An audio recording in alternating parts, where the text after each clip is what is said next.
Second Cup is brought to you by Roswell Park Comprehensive Care Center. Good morning. It's 8 o'clock on the start of your Wednesday. Welcome to Second Cup. A special guest this morning. James Phillips here with us. Thank you for being here. Thank you for having me. An actor and performer, and really putting mental health on center stage and bringing a special show to us here. So James is here to explain why that's so important, one, and exactly what the show is going to be. The show is called Every Brilliant Thing, and it's a free performance, a one-man solo act performance discussing in, a really relatable way how mental health can have an impact on all of us. So let's talk about the show. James, good morning to you. Glad you're with us. What's the premise here? A young boy, when he's 7, starts to make a list of everything brilliant about the world, everything worth living for. Initially as a way to help his mother, who's struggling with mental illness. And over the course of his life, he continues working on the list until he eventually gets up to 1 million entries. Wow. And it really becomes a show that talks about the importance of finding the small things in life. But then also eventually he's dealing with his own mental illness, and he discovers that that's not enough, that really he needs community. And he starts to find healing once he decides to start talking to people. And I wonder, for so many of you Cuppies, we talk about mental health all the time. And Anita, exactly, mental health is everything. What are your issues? What are your struggles with mental health, and where have you found yourself, and how have you pulled yourself out of that? Let's dig into that a little bit. Yeah, I think it's important to have these conversations, and we've been having them a lot more often. I think COVID really brought that up, right? And now people are opening up more, and that stigma is going down. So we can have these conversations talking about, hey, I struggle during those winter months, right? When the sun's not out, or when I don't get to see my friends as much, or maybe you struggle year round. But I think having shows like this and having these conversations is really important. So James, talk about how this came to be, how this show started. This was written by Duncan Macmillan and Johnny Donahoe, and it was performed in England and then performed on Broadway. At some point, I came across it. I'm not sure where I came across it, but I was attracted to the topic. I think in particular, it shows mental illness in at least the way I was raised as a man. Being very quiet about it, denying that you even have a problem. I can tough it out. I can get through this on my own. But then it's also audience interactive. The show requires the audience to participate. And that part of it was really intriguing to me as well. Each show is different because the audience is going to participate slightly differently. So that idea that it becomes not my performance, but our performance, really attracted me to the show. Well, how does the interaction actually go down? Because we see you here in the video, you're like high-fiving, everyone's got their hands raised. Yeah. What is that interaction? There are a couple things. I have entries from the list. I have almost 60 entries from the list on cards. And so before the show starts, I will go around the audience and ask, hey, when I say this number, can you read what's on this card in a really loud voice? And so as I say numbers, number 1 is ice cream. As I say number 1, somebody else in the audience is going to read that out. So the list becomes our list. And then there are a couple times that I pull characters from the audience. I don't want to scare people too much. It's really easy. But a couple of the characters that I interact with are actually audience members performing it for the first time. Oh, wow. Yeah, Anita says so awesome. Must be so emotionally uplifting and enlightening. So what is it that you want audience members to take away from this when they're walking out the door? The big thing is community, and that need for talking to people, not isolating yourself. You talked about COVID. A great example. I saw it with my own daughter, who spent 2 years not going to school and kind of living in her room. And being able to have people that you can talk to, that you can share the good and the bad with, is really essential. Why now? What is the purpose of bringing this show to Buffalo, Western New York today, and to really share that message? Well, we're working with the Caring Communities Project, and they have a grant from the Cullen Foundation and from the Department of Education. And so working with them, I came last year, I did this, it was successful. We decided to do it again. But unfortunately, the message of mental health is an every year issue. There isn't a good time or bad time. It's an every time thing. To that point, it's exactly what Anita is saying here. We all at one point or another suffer from mental health issues. Yeah. And Peter also has a really interesting comment here too. And, I think especially after Memorial Day, when we're hearing so many veterans Right. died by suicide after PTSD, this is a great time to talk about it. Peter says mental health is no joke and real. Just because you may not see something under a microscope doesn't mean it doesn't exist. I was hospitalized in 2004 for deep depression and was in therapy once for PTSD and struggled with the possibility of narcissistic abuse. And so, I'm so thrilled, honestly, Peter, that you feel comfortable sharing with that. And that just means that this community is one of those vulnerable places where we're okay sharing and Right. expressing ourselves. And you're right, it is all about community. Really important to address that point too. Yeah, and I think when you have something like that, like Peter's situation, or anything we're all dealing with, you might be feeling like you're the only person in the world who's going through something like that, and you can really harp on some of those negative parts. But I think the brilliant thing about the show is that it's so positive, right? Like you talk about some of those positive things and listing it out. I mean, it makes you want to really hone in on those good things that are in life. Yeah, one of the things that always happens when I do the show is people start to talk about what are their list. What are the things that they think are brilliant about the world? And the fact that his list goes up to 1 million, it really allows the possibility of anything that might be on your list might be on his list. What do you hear? What are some of the things people are walking away feeling, I'm sure, a little bit lighter? But what are you hearing in that moment, and the emotion behind what they're saying? Well, I want to connect to the comment from Peter that you read, because this does have a lot to do with suicide prevention. The mother attempts to commit suicide, and my character at one point says that that's his fear, that he's going to feel as low as his mother had and take the same action. So you hear people, audience members will come up to me afterwards. They always want to talk. Yeah. And share their stories of their own mental illness, or family members or friends who have attempted or were successful at taking their own life. They find the show really cathartic. It is very funny. I do want to, it's not a downer of a night. It's very enjoyable. We're going to laugh a lot, but it does get to kind of serious issues that most of us, if we haven't experienced it ourselves, we know friends or family members who have. It's a sensitive way to get to that point, though, right? You can laugh and enjoy with people, and then you can really think about, okay, here's where I've been, but here's where I'm going, and really advance that. You've got a show tonight, but you've got more shows coming up. So tell us when and where we can catch the show. Yes, tonight at 7 at Villa Maria College. Then Thursday night and Friday night at 7 at Canterbury Woods Performing Arts Center. And tomorrow at 2 at the Cheektowaga Senior Center. Love that. So we've got this flyer up here with all of the dates, times. It's free, which is great. So think about what your brilliant things are in life. Drop them in the comments, and then perhaps go see James Phillips in this one-man performance. But it's really not just one man, it's a community that it Do you comes have a down brilliant to. thing, Ed? Oh, gosh.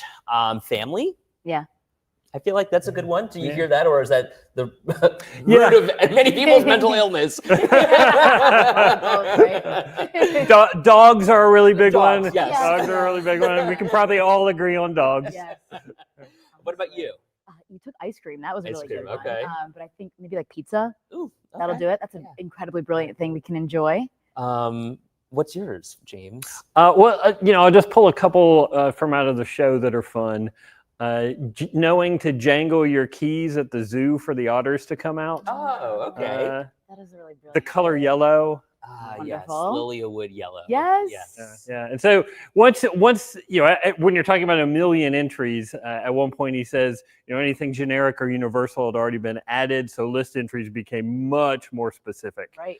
And so you get down to very, very specific things. I like this one, Diet Coke from the fountain. Oh. There's nothing Yeah. that cures a hangover more than a Right, Coke. right, exactly. Yeah. I would say Second Cup is one. Yes. This forum that we have, Yeah. this community that we built, all the cuppies, that's another brilliant. I love this one from Sarah. My Absolutely. children have good health. There you go. Yeah. Love that for us. James, thank you so much for coming in. Thanks We for having certainly me. appreciate you. Again, the information is here on Second Cup, and we'll drop that in the comments for you.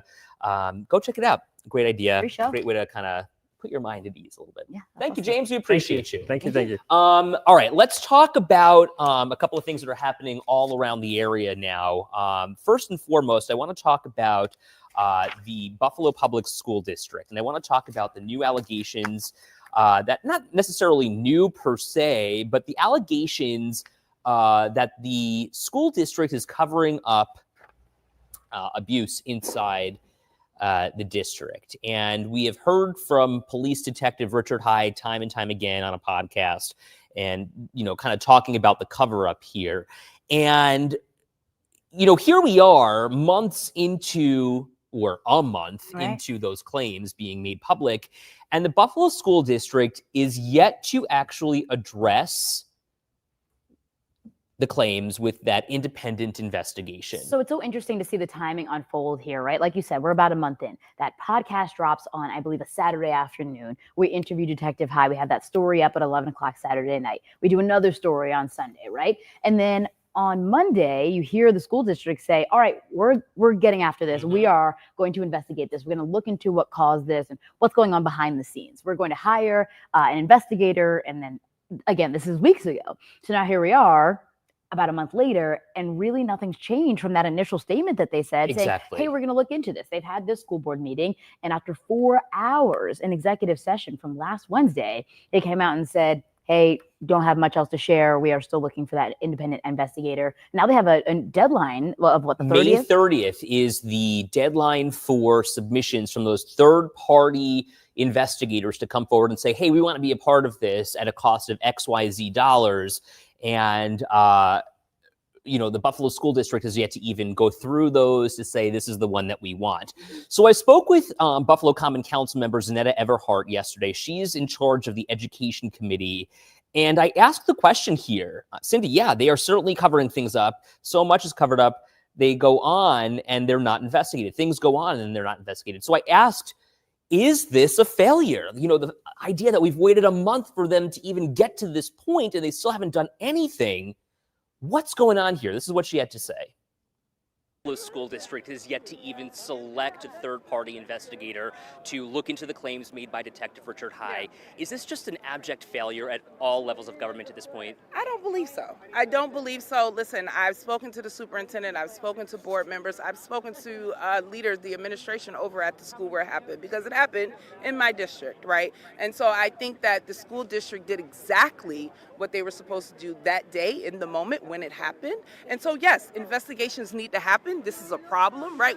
I'm not negating that. I don't think anyone's negating what actually happened, but I think the day it happened in the moment, they did exactly what they should have done, right? Parents were notified, people were notified, things were changed at that school, so something like this could never happen again.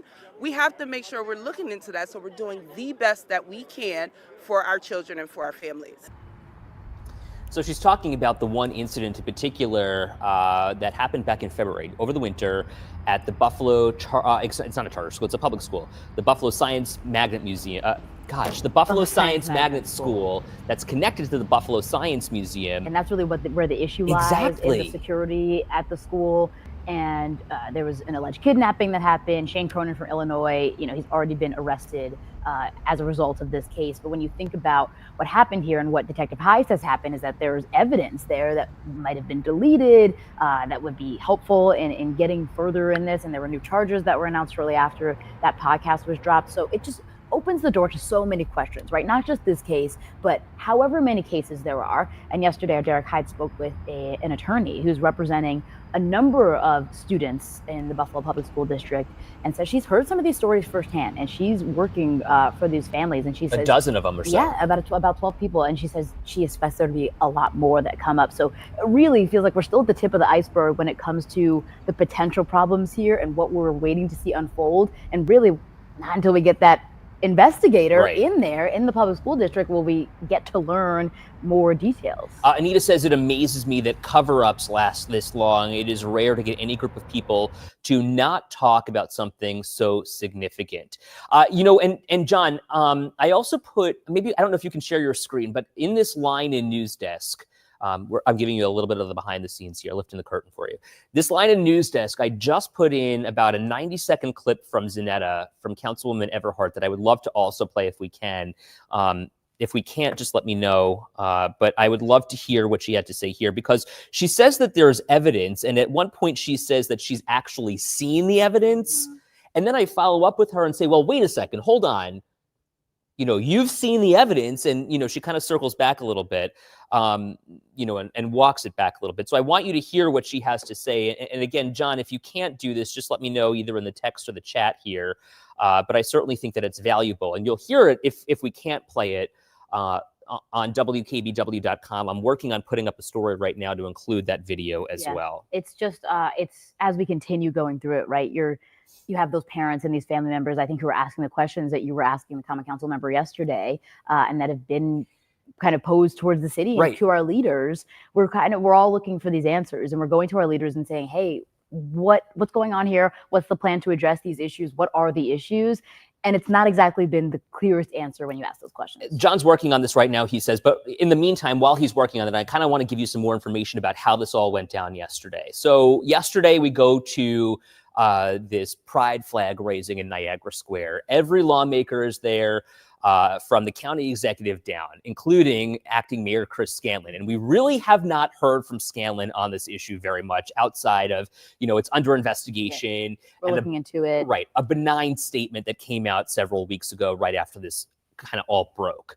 So my job yesterday was to go out there and speak to Scanlon, obviously not about,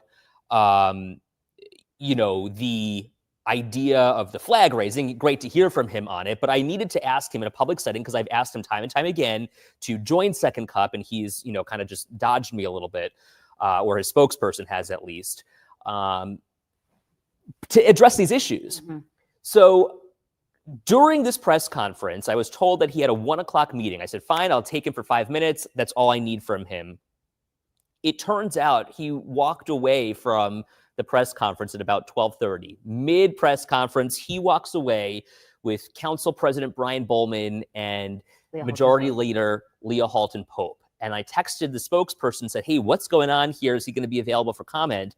It turns out he had 11th hour budget negotiations and needed to leave at that point, that very moment, knowing full well that I had questions for him to do that behind the scenes work.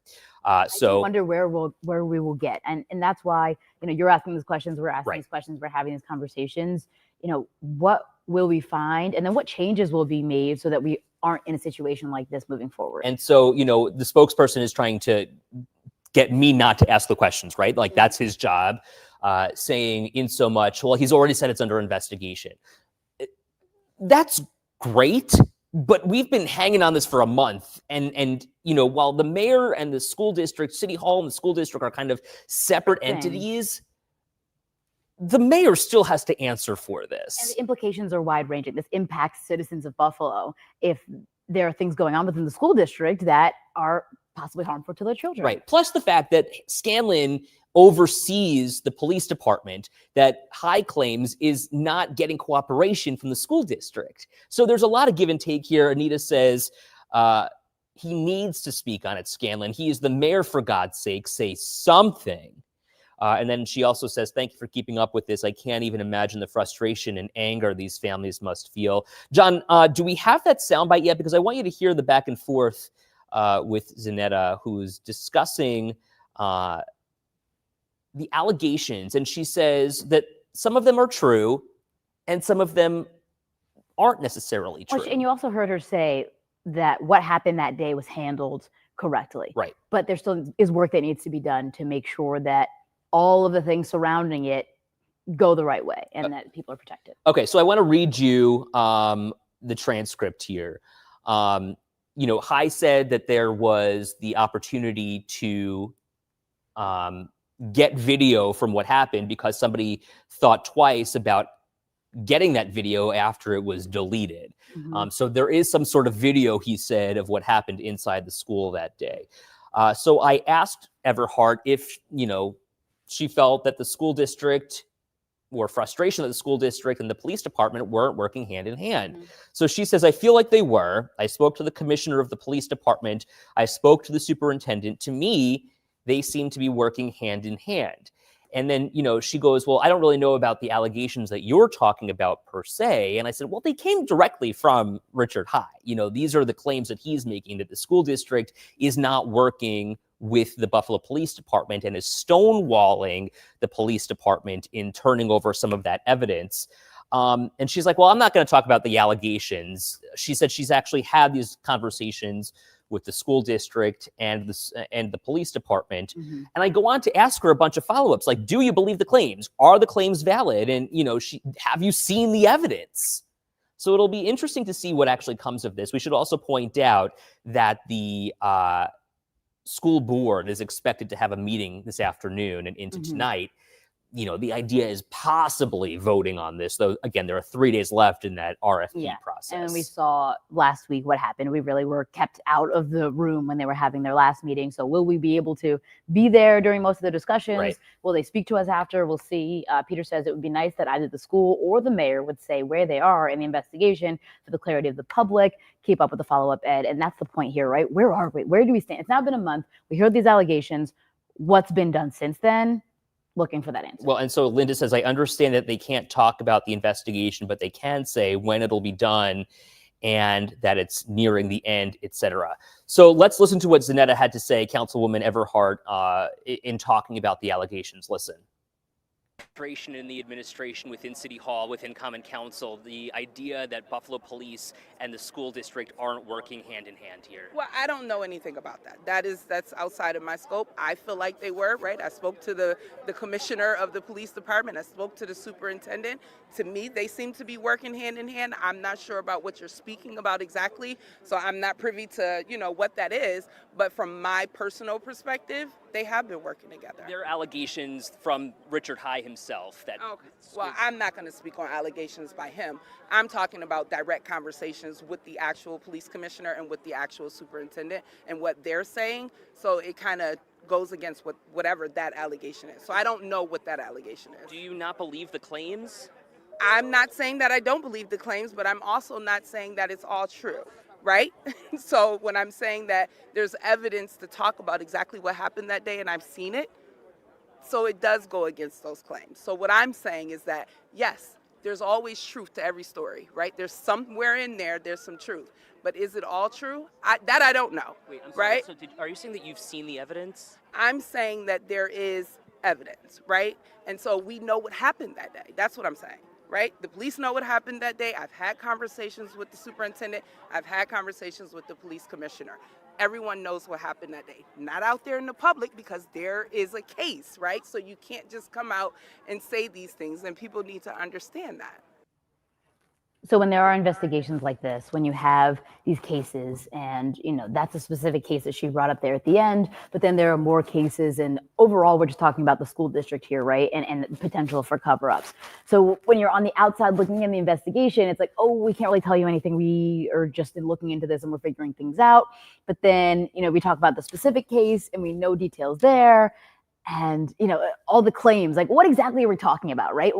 I feel like we need to pin something down and say, this is what we found and this is how we're handling it. Like, I just feel like I'm yearning for clarity. I just want to know exactly what's going on. Well, and for somebody to take a stance, whether it's the superintendent to come out, she put something out on Facebook after this had happened about, deleting her Facebook and, certainly that's one thing to say, but then, you want to hear from her again and perhaps legally they're not allowed to say anything. Yeah. So, time will tell, I suppose. Yeah, we'll have to wait and see. And this is part of the process. And, that's why we keep asking these questions and we see once we can get that stance, once we can get those answers. Kathy says she thinks Zanetta, Councilwoman Everhart, seems more aggravated over it all than anything else. And, she was definitely not happy, to say the least. I can only imagine what those committee meetings are like, and what discussions are being had and what's on the table here. Anita also says it sounds like one hand has no idea what the other hand is doing. That's just frustrating for a lot of people. Yeah, it sounds like all around it seems like there's frustration, right? From the city, from the school district, from the police department. Where do we go from here? Right. Where will we end up? I guess we'll have to wait and see. Anita says she definitely seemed passionate, but to which point? Interesting. Everyone hopefully wants to protect children, wants to protect our students. That's the goal. What's going to be done to make sure that they're safe? Okay. What else is on our agenda We here? got Aaron soon for weather. Yeah, that's kind of why I was like, in the meantime, how about this investment in the Tonawanda GM plant? That's a big number there. Right? We're More talking than $800 million. Oh, that's a huge, huge deal. It saves almost 180 jobs. And that is massive. I mean, that's huge for a community, right? Like the town of Tonawanda, when you're talking about investment, right? When you saw the Sumitomo rubber plant leave, and now you're like, okay, GM is doubling down and saying, hey, we're putting money into this. We're making sure that this is a more efficient place to work and that people can work here. I mean, I think that's got to bring a lot of smiles to faces. And from the UAW, the union, they're saying that this is a major investment because of all of the hard work that's happened in this town of Tonawanda plant. Can you imagine? I mean, we're talking the Ford plant in Hamburg. We're talking the GM plant in Tonawanda. We've got another in Lockport. I mean, the idea that keeping these massive employers in Western New York is front and center for the people who are investing back in the company. We're talking like people at the top, that Western New York is at the top of that list. That's huge. I can only imagine what the whole dollar amount is, right, that they have. They Right. have this probably massive billions of dollars in budget money. And they go, okay, we need to put $800 million in Tonawanda. We need to make sure that town of Tonawanda gets that money. That's huge. It's a big deal. And, it keeps that tax money flowing in, it kind of keeps it here in Western New York. And that's what it's all about. I mean, this is the single largest investment. They're getting new equipment. They're upgrading the facility.